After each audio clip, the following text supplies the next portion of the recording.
Friends, today we will learn about the time. Time is very important in our life. ગુજરાતીમાં કહેવત છે, જો તમે સમયને સાચવશો તો સમય તમને સાચવશે. અંગ્રેજીમાં જો આપણે કહેવું હોય તો આપણે એ રીતે કહીશું કે if you value the time, time will value you. મતલબમાં ટાઈમની સાથે જો તમારા જીવનને કોઈ રીતે આપણે એની ચાલમાં જો નહીં ચાલે, એના સાથે નહીં ચાલીએ તો આપણું જીવન બિલકુલ નિરર્થક છે. ગુજરાતીમાં આપણે જાણીએ છીએ કે જે વહેલો સૂઈ વહેલો ઉઠે છે તેનો તે તંદુરસ્ત અને બહુ જ એકદમ તરોતાજા હોય છે. અંગ્રેજીમાં કહેવત છે, early to bed and early to rise makes the man healthy wealthy and wise. મતલબમાં જે રાત્રે વહેલો સૂઈ જાય છે 9 વાગે અને સવારે 4 વાગે ઉઠી જાય છે તો એ બિલકુલ જ એકદમ ફ્રેશ હોય છે, એકદમ તંદુરસ્ત હોય છે અને બિલકુલ જાગૃત હોય છે. એનાથી તમારું ધ્યાન, એનાથી તમારો અભ્યાસની અંદર તમને બહુ જ ફાયદો થાય છે. અને એની સાથે આપણું જીવન જે સંકળાયેલું છે એ હંમેશા સમય સાથે સંકળાયેલું છે. અને સમયની અંદર જ્યારે આપણે પોતાની જાતને સેટ કરીએ છીએ ત્યારે આપણે ઘડિયાળના કાંટાની સાથે આપણા જીવનની પ્રક્રિયા, આપણા જીવનનો વ્યવહાર રોજિંદો ચાલતો રહેતો હોય છે. તો આપણે આજે જોઈશું કે એ સમય શું છે અને સમયના સંદર્ભમાં આપણે કહીશું vote is the time, what time is it, what is the time, what time is it. અત્યારે કેટલા વાગ્યા છે, કેટલો સમય થયા છે, હમણાં કેટલા વાગ્યા છે, વોટ ટાઈમ ઇઝ ઇટ નાવ. અને આપણે કહે છે વોટ ઇઝ ધ ટાઈમ. આ બધા અલગ અલગ જે બોલવાની જે પ્રક્રિયા છે એ પ્રક્રિયાની સાથે આપણે શોર્ટ ફોર્મમાં જો કહીશું તો આપણે એને કહીશું what's time, what time is it, what is the time. સમય શું છે, કેટલા વાગ્યા છે, અત્યારે સમય કેટલો થયો છે.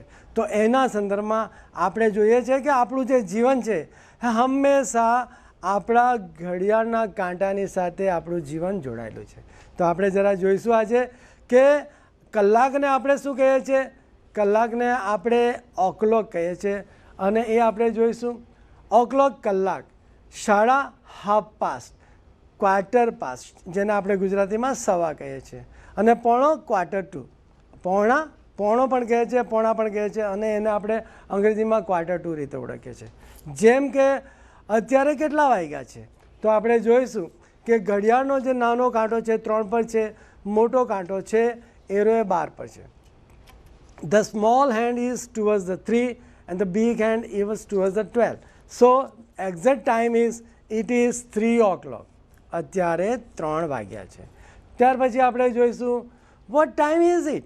તો આપણે જોઈશું કે નાનો કાંટો 5 પર છે, મોટો કાંટો 12 પર છે અને આપણો આન્સર હશે ઇટ ઇઝ 5 o'clock. હવે જોઈએ આપણે what time is it. અત્યારે કેટલા વાગ્યા છે તો તમે જોશો 3 અને 4ની વચ્ચે જે અડધો સમય છે જેને આપણે હાફ પાસ્ટ કહે છે. હાફ એટલે અડધો સમય જતો રહ્યો અને નીકળી ગયો, તો એને આપણે ગુજરાતીમાં કહીશું 3:30 વાગ્યા છે. અને મોટો કાંટો તમે જોઈ શકો છો કે અહીંયા 6 પર છે, તો ઇંગ્લિશમાં થશે ઇટ ઇઝ 3:30. It is 3:30. હવે આપણે જોઈશું વોટ ટાઈમ ઇઝ ઇટ. તો અત્યારે જો ઇટ ઇઝ 8:30, 8:30 વાગ્યા છે. નાનો કાંટો ક્યાં છે? 8 અને 9ની વચ્ચે છે અને મોટો કાંટો 6 પર છે. એના પરથી આપણે જોઈ શકીએ છીએ કે આપણા સમય સારણીની અંદર આપણે ગુજરાતીમાં જો કેવું હશે તો અત્યારે 8:30 વાગ્યા છે. હવે આપણે જોઈશું vote time is it. It is 1:15.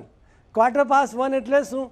આપણે જોઈશું 15 મિનિટ, આ 15 મિનિટ, આ 15 મિનિટ, આ 15 મિનિટ, આ 15 મિનિટ.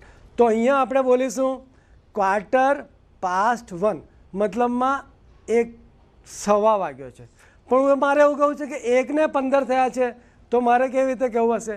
તો હું બોલીશ ઇંગ્લિશની અંદર કે ઇટ ઇઝ 15:1. મતલબમાં 1 કલાક અને 15 મિનિટ પસાર થઈ ગઈ છે, મતલબ 1:15 થયા. આ એક દ્રષ્ટાંત તમને દર્શાવ્યું. ત્યાર પછી આપણે જોઈએ હવે કેટલા વાગ્યા છે ઘડિયાળમાં. હવે જોજો vote time is it. It is 4:15. It is 4:15. તમે જોઈ શકો છો કે આ ઘડિયાળની અંદર કેટલા વાગ્યા છે? 4:15. મતલબમાં 4:15 થયા છે, અથવા તો ગુજરાતીમાં આપણે એને કહે છે 4:15 વાગ્યા છે. અને હવે આવે છે આપણો સમય કેટલા વાગ્યા છે. તો તમે જુઓ છો કે અત્યારે જે વાગ્યા છે એ ઇટ ઇઝ 6:45. 6:45 મતલબમાં 6:45 વાગ્યા છે. મતલબમાં 7માં હજુ 15 મિનિટ બાકી છે અને 7માં 15 મિનિટ બાકી છે અને મારે એનું ઇંગ્લિશ કહેવું હોય તો મારે શું કહેવાશે? તો એને આપણે કહીશું 15 to 7. 15 to 7 મતલબમાં 7માં હજુ 15 મિનિટ બાકી છે અને એને બીજી રીતે કહેવું હોય તો આની અંદર જવાબ આપેલો છે, આપણે જોઈ શકીએ છીએ. It is 6:45. ઓકે, ત્યાર પછી આપણે જોઈએ છે કેટલા વાગ્યા. Vote time is it? It is 11:45. It is 11:45 મતલબમાં 11:15 વાગ્યા છે. આ ટેલિંગ ટાઈમ છે, એની અંદર આપણે આ ચાર્ટની અંદર બતાવ્યું છે અને એની અંદર પણ તમે જોઈ શકો છો કે અત્યારે આ ઘડિયાળની અંદર 3 વાગ્યા છે, આ ઘડિયાળની અંદર 3:15 વાગ્યા છે, આ ઘડિયાળની અંદર 3:45 વાગ્યા છે, આ ઘડિયાળની અંદર 3:30 વાગ્યા છે. આપણે એને થોડું વિસ્તૃતતાથી જોઈએ કે હું તમને જરા બતાવું છું. મારી પાસે ઘડિયાળ છે.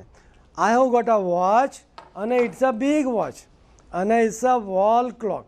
It is consider as wall clock મતલબમાં દિવાલ પર લટકાવવાનું આયરો આ એ છે.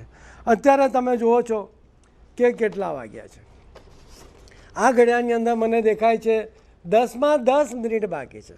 10ની અંદર 10 મિનિટ બાકી છે અને મારે કહેવું છે કે હજુ અત્યારે કેટલો સમય થયો? તો હું ગુજરાતીમાં કહીશ 10માં 10 બાકી અને ઇંગ્લિશમાં કહેવાશે it is 10 to 10. It is 10 to 10 o'clock. એ પણ તમે બોલી શકો છો. હવે જરા ઘડિયાળના કાંટાને હું જરા ફેરવું છું અને જરા જોઈએ કે હું કયા સમય તમને કહીશ અને તમારે એનો જવાબ આપવાનો છે. તો આપણે જરા જોઈએ. હું હવે 10ને 10 કરું છું.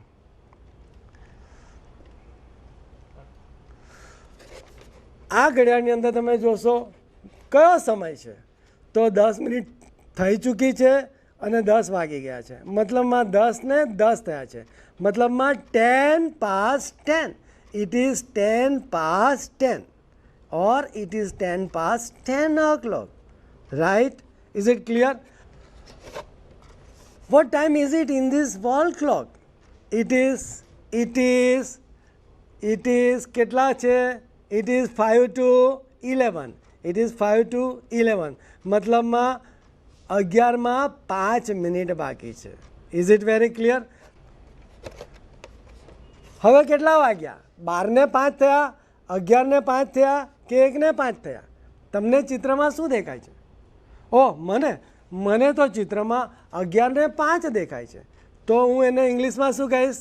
ઇટ ઇઝ 5 past 11 અર્થાત 11 ને 5 થયા છે. તો તમને સ્પષ્ટ થયું? તો તે જ રીતે આપણે આ ઘડિયાળના કાંટા પર આપણા જ્યારે જીવનના વ્યવહારની અંદર આપણી પ્રવૃત્તિની અંદર જઈએ છીએ તો હંમેશા હાલતા ચાલતા ખાતા પીતા સૂતા આપણે હંમેશા સમય સાથે આપણા જીવનને વણી લીધું છે. અને તમને અત્યારે જ મેં કીધું કે જેઓ જીવનની સાથે પોતાના પગરવ પોતાના ડગ માંડે છે એ ડગ ક્યારે પણ નિરાશા તરફ નથી જતા, આપણને નિષ્ફળતા નથી આપતા. સમય સાથે જે તાલબદ્ધ સાથે જે જીવન પસાર કરે છે એ હંમેશા સુખી અને આનંદ જીવન પસાર કરે છે. તો do you understand what telling time is and what time is? Thank you for the day. Bye. Dear students, now we will do the exercise for the chapter which we learnt.